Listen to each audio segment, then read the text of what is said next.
(12월 9일) 오늘의 하이라이트 봉독 본문은 다니엘 11장에서 12장 말씀입니다. 다니엘 11장. 내가 메대 사람 다리우스 1년에 그를 강하게 하고 보호하려고 일어섰다.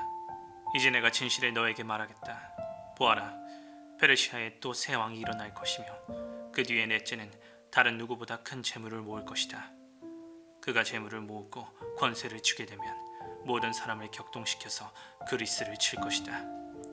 그러나 그리스에서는 용감한 왕이 일어나서 큰 권력을 쥐고 다스리면서 자기 마음대로 할 것이다.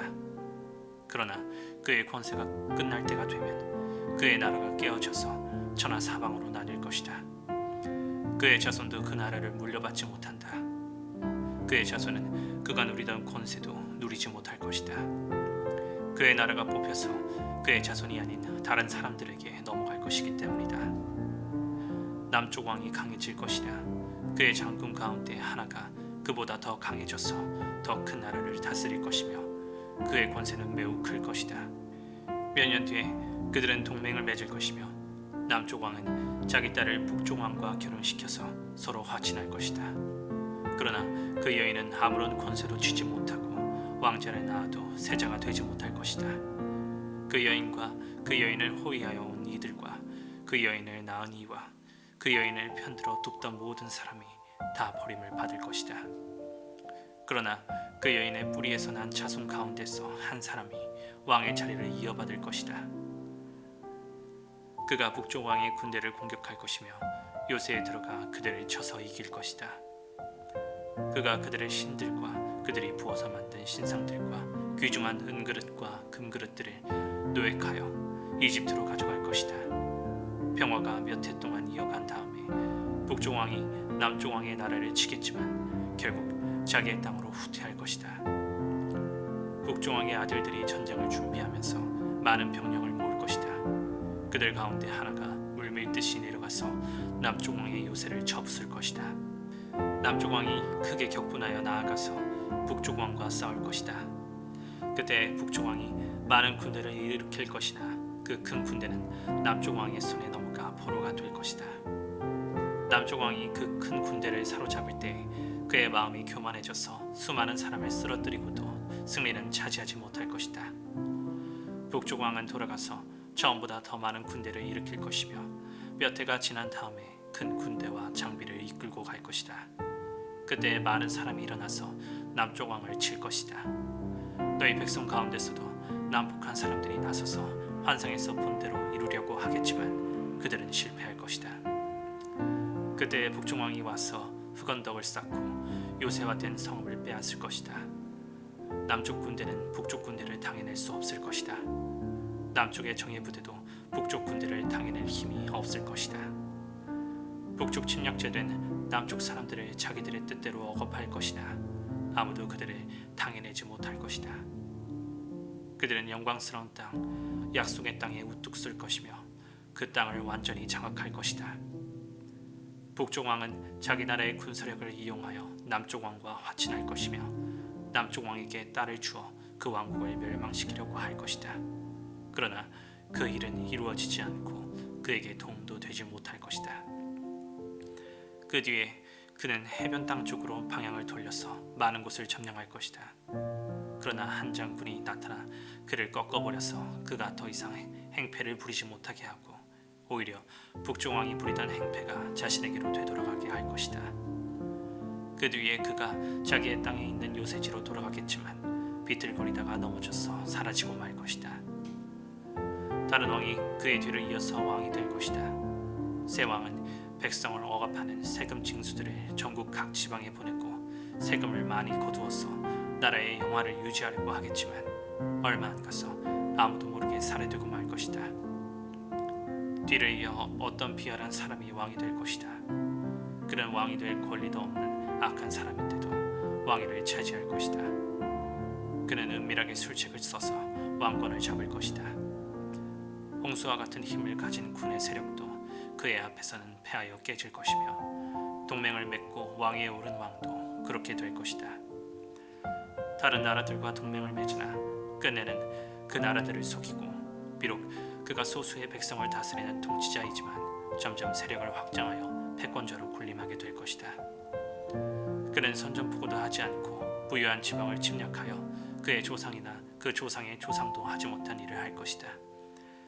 그가 추종자들에게 전리품과 누량물과 재물을 나누어 주고 요새 지역을 공격할 음모를 계획할 것인데 그의 통치 기간은 얼마 되지 않을 것이다. 그는 남쪽 왕을 치려고 용기를 내서 큰 군대를 일으킬 것이다. 남쪽 왕도 매우 크고 강한 군대를 일으켜서 맞서서 싸우지만 대항하지 못할 것이다. 북쪽 왕이 음모를 꾸며서 남쪽 왕을 칠 것이기 때문이다. 남쪽 왕과 함께 왕실 음식을 먹는 사람들이 왕을 멸망시킬 것이다. 그의 군대가 패할 것이고 많은 군인이 쓰러져 살해될 것이다. 그때 그 두 왕이 함께 먹으려고 한 식탁에 앉지만 그 동기가 악함으로 서로 거짓말을 주고받을 것이다. 그러나 하나님께서 정하신 때가 오지 않았으므로 그들은 원하는 바를 얻지 못할 것이다. 북쪽 왕은 전리품을 많이 가지고 그의 본토로 돌아갈 것이다. 그러나 그에게는 거룩한 언약을 거역하려는 마음이 있어서 자기 마음대로 하고서야 그의 땅으로 돌아갈 것이다. 정한 때에 그가 다시 남쪽으로 내려가서 이집트를 치지만 그때에는 전번과 다를 것이다. 서쪽 해안의 배들이 그를 치러 올 것이고 그 때문에 그는 낙심할 것이다. 그는 퇴각하는 길에 거룩한 언약을 맺은 사람들에게 분풀이를 할 것이고 자기 나라로 돌아가서는 거룩한 언약을 저버린 사람을 뽑아서 높이 앉힐 것이다. 그의 군대가 성전의 요새 지역을 더럽힐 것이며 날마다 드리는 제사를 없애고 흉측한 파괴자의 우상을 그곳에 세울 것이다. 그는 속임수를 써서 언약을 거역하여 악한 짓을 하는 자들의 지지를 받을 것이지만 하나님을 아는 백성은 용기 있게 버텨나갈 것이다. 백성 가운데서 지혜 있는 지도자들이 많은 사람을 깨우칠 것인데 얼마 동안은 그 지혜 있는 지도자들 가운데 얼마가 칼에 쓰러지고 화형을 당하고 사로잡히고 약탈을 당할 것이다. 학살이 계속되는 동안에 하나님의 백성이 조금은 도움을 받을 것이나 많은 사람은 술책을 쓰며 적군과 한패가 될 것이다. 또한 지혜 있는 지도자들 가운데 얼마가 학살을 당할 것인데 이 일로 백성은 단련을 받고 순결하게 되며 끝까지 깨끗하게 남을 것이다. 하나님이 정하신 그 끝날이 올 때까지 이런 일이 계속될 것이다. 북쪽 왕은 자기 좋을 대로 하며 스스로를 높이고 모든 신보다 자기를 크다고 하며 괴상한 말로 가장 높으신 하나님을 대적할 것이다. 하나님의 진노가 끝날 때까지는 그가 형통할 것이다. 하나님은 정하신 것을 반드시 이루시기 때문이다. 그는 자기 조상이 섬기던 신들이나 여자들이 사모하는 신들을 섬기지 않으며 그 밖에 어느 신도 섬기지 않을 것이다. 자신을 그 모든 것보다 더 높이기 때문이다. 그러나 그 대신에 그는 요새를 지키는 신을 공경할 것이요 그의 조상이 알지 못하던 신을 금과 은과 보석과 진귀한 것들을 바치면서 섬길 것이다. 그는 요새를 수비하려고 이방신을 섬기는 사람들을 용병으로 쓸 것이다. 자기를 통치자로 받아들이는 사람을 크게 예우하여서 높은 관직을 주고 토지로 보상으로 나눠줄 것이다. 북쪽 왕의 마지막 때가 올 무렵에 남쪽 왕이 그를 공격할 것이다. 그러면 북쪽 왕은 병거와 기마병과 수많은 해군을 동원하여 홍수처럼 그를 칠 것이며 여러 지역으로 쳐들어가서 휩쓸고 지나갈 것이다. 그 바람에 그는 영광스러운 땅, 곧 약속의 땅까지 쳐들어와서 수많은 사람을 죽일 것이다. 그러나 에돔과 모압과 암몬 백성의 지도자들은 그를 손에서 피할 것이다. 그가 그의 손을 뻗어 이처럼 여러 나라를 치면 이집트도 피하지 못할 것이다. 그는 이집트의 금과 은이 있는 보물창과 모든 귀한 것을 탈취할 것이며 리비아와 에티오피아도 정복할 것이다. 그러나 그때의 동쪽과 북쪽에서 들려온 소식이 그를 당황하게 할 것이다. 그러므로 그가 크게 노하여 많은 사람을 죽이고 멸망시킬 것이다. 그가 자기의 왕실 장막을 바다와 거룩하고 아름다운 산 사이에 세울 것이다. 그러나 그의 끝이 이를 것이니 그를 도와줄 사람이 없을 것이다. 다니엘 12장. 그때 너의 백성을 지키는 위대한 천사장 미가엘이 나타날 것이다. 그리고 나라가 생긴 뒤로 그때까지 없던 어려운 때가 올 것이다. 그러나 그때 그 책에 기록된 너의 백성은 모두 피하게 될 것이다. 그리고 땅속 티끌 가운데서 잠자는 사람 가운데서도 많은 사람이 깨어날 것이다. 그들 가운데서 어떤 사람은 영원한 생명을 얻을 것이며 또 어떤 사람은 술 취와 함께 영원히 모욕을 받을 것이다. 지혜 있는 사람은 하늘의 밝은 빛처럼 빛날 것이요 많은 사람을 옳은 길로 인도한 사람은 별처럼 영원히 빛날 것이다. 그러나 너 다니엘아, 너는 마지막 때까지 이 말씀을 은밀히 간직하고 이 책을 봉하여 두어라. 많은 사람이 이러한 지식을 얻으려고 왔다 갔다 할 것이다. 그때 나 다니엘이 보니 다른 두 사람이 서 있는데 한 사람은 강 이쪽 언덕에 서 있고 다른 한 사람은 강 저쪽 언덕에 서 있었다. 한 사람이 모시 옷을 입은 사람 곧 강물 위쪽에 서 있는 사람에게 말하였다. 이런 놀라운 일들이 끝나기까지 얼마나 더 오래 있어야 합니까?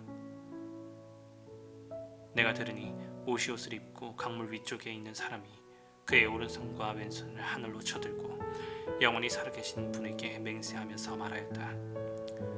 한때와 두때와 반때가 지나야 한다. 거룩한 백성이 받는 핍박이 끝날 때 이 모든 일이 다로 이루어질 것이다. 나는 듣기는 하였으나 이해할 수가 없어서 물었다. 천사님, 이 모든 일의 결과가 어떠하겠습니까? 그가 말하였다. 다니엘아, 가거라. 이 말씀은 마지막에 올 때까지 은밀하게 간직되고 감추어질 것이다. 많은 사람이 깨끗해질 것이다. 그러나 악한 사람들은 이해하지 못하고 계속 악해질 것이다. 지혜 있는 사람들만이 이해할 것이다. 날마다 드리는 제사가 없어지고 혐오감을 주는 흉측한 것이 세워질 때부터 1290일이 지나갈 것이다. 1335일이 지나가기까지 기다리면서 찾는 사람은 복이 있을 것이다. 너 다니엘아, 너는 끝까지 신실하여라. 너는 죽겠지만 끝날에는 내가 일어나서 내게 돌아올 보상을 받을 것이다.